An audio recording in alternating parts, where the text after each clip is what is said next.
नमस्कार। देखिए, शिव पुराण को सुनना ये सिर्फ एक कहानी सुनना नहीं है। ये तो एक बहुत ही गहरा, एक आध्यात्मिक अनुभव है। तो आज हम उसी प्राचीन और पवित्र विधि को समझेंगे जिससे इस कथा का पूरा पूरा लाभ उठाया जा सकता है। चलिए इस दिव्य यात्रा की तैयारी शुरू करते हैं। तो ये सारी बात शुरू कहाँ से होती है? ये शुरू होती है एक सवाल से, जो कई युगों पहले शौनक जी ने पूछा था। ज्ञान के लिए उनका ये जो विनम्र निवेदन था ना, वही आज हमारे इस पूरे विश्लेषण का आधार है। तो चलिए उनके इस गहरे सवाल का जवाब ढूंढते हैं। तो हमारी ये यात्रा कुछ इस तरह आगे बढ़ेगी।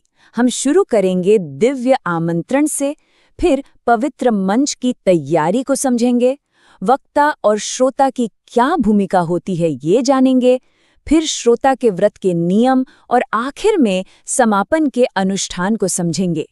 तो सबसे पहले बात करते हैं दिव्य आमंत्रण की। ये समझना बहुत जरूरी है कि शिव पुराण सुनने की जो प्रक्रिया है ना, वो पहला श्लोक पढ़े जाने से बहुत बहुत पहले शुरू हो जाती है। इसकी शुरुआत होती है एक ऐसे निमंत्रण से जो सिर्फ लोगों को नहीं बल्कि शुभ ऊर्जाओं को भी बुलाता है। तो एक कथा को सफल बनाने के लिए उसकी नींव बहुत सोच समझ कर रखी जाती है। सबसे पहले एक ज्योतिषी एक शुभ मुहूर्त तय करता है ताकि आयोजन में कोई बाधा ना आए। फिर निमंत्रण दूर दूर तक भेजे जाते हैं, और खास तौर पर उन लोगों को भी जो भक्ति के रास्ते से शायद थोड़ा दूर हों। और आखिर में जगह का चुनाव बहुत मायने रखता है। वो कोई मंदिर, तीर्थ या कोई भी शांत और पवित्र जगह हो सकती है। अच्छा, जब जगह तय हो गई तो अगला कदम क्या है? उस जगह को एक साधारण जगह से एक पवित्र स्थान में बदलना।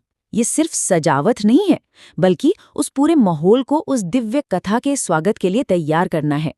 और हाँ, कथा मंडप की ये जो सजावट है, ये सिर्फ देखने में सुंदर लगे इसके लिए नहीं होती।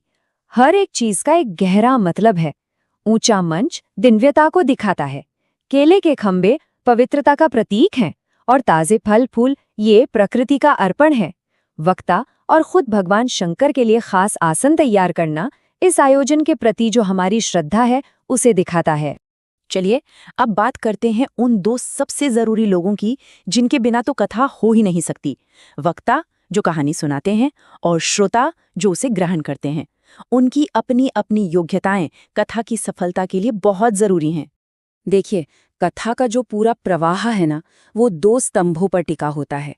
एक तरफ है वक्ता, जिन्हें शास्त्रों का अच्छा ज्ञान होना चाहिए, जो पवित्र हों, दयालु हों। तो वहीं दूसरी तरफ श्रोता को भी दीक्षा मिली हो, वो सांसारिक चिंताओं से मुक्त हो और उसका मन पूरी तरह से कथा में लगा हो। ये ज्ञान का एक तरह से आदान प्रदान है, जहाँ दोनों की शुद्धता ही कथा को सफल बनाती है। अब आते हैं श्रोता की व्यक्तिगत जिम्मेदारी पर। ये सिर्फ बैठकर सुनना नहीं है जी, ये अपने आप में एक व्रत है, एक अनुष्ठान है, जिसे इसलिए लिया जाता है ताकि कथा का दिव्य आशीर्वाद पाने की क्षमता और बढ़ सके।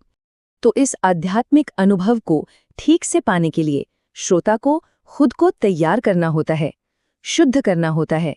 इसके लिए एक खास आचार संहिता बताई गई है जिसका पालन करना जरूरी है ताकि वो ज्ञान को सही से ग्रहण कर सके।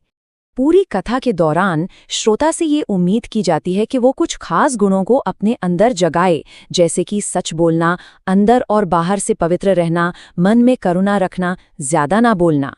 ये सब एक ऐसा माहौल बनाते हैं जहां ज्ञान के बीज आसानी से अंकुरित हो सकते हैं। ये सिर्फ बाहरी अनुशासन नहीं, बल्कि एक आंतरिक बदलाव है। अब ये जो शारीरिक नियम है, ये सीधे सीधे आध्यात्मिक तैयारी में मदद करते हैं। मतलब ब्रह्मचर्य का पालन, जमीन पर सोना, सात्विक भोजन, ये सब शरीर को शुद्ध करते हैं, जिससे मन शांत और एकाग्र होता है।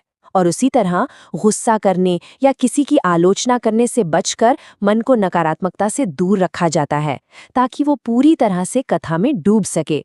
तो अब हम पहुंचते हैं आखिरी चरण पर। देखिए, कथा का समापन भी उतना ही जरूरी है जितनी उसकी शुरुआत। कुछ खास समारोह होते हैं जो इस पवित्र आयोजन को सही तरीके से पूरा करते हैं और इसके आध्यात्मिक लाभ को पक्का करते हैं। तो समापन में क्या होता है, ये पूरी तरह से कृतज्ञता और दान पर आधारित है। रुद्र संहिता के मंत्रों के साथ एक हवन किया जाता है जो ऊर्जा को शुद्ध करता है।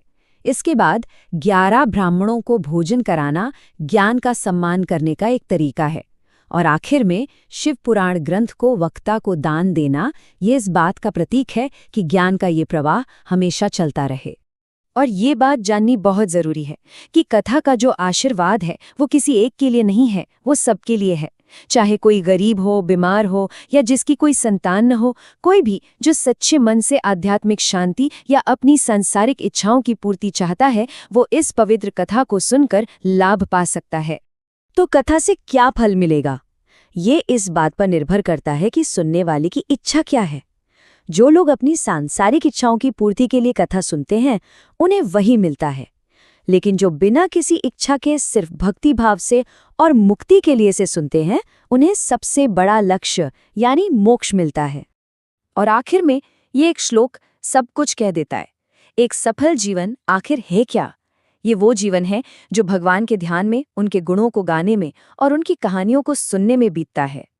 इस विधि को अपनाकर कोई सिर्फ एक कहानी नहीं सुनता, बल्कि इस संसार रूपी सागर को पार करने का रास्ता तैयार करता है।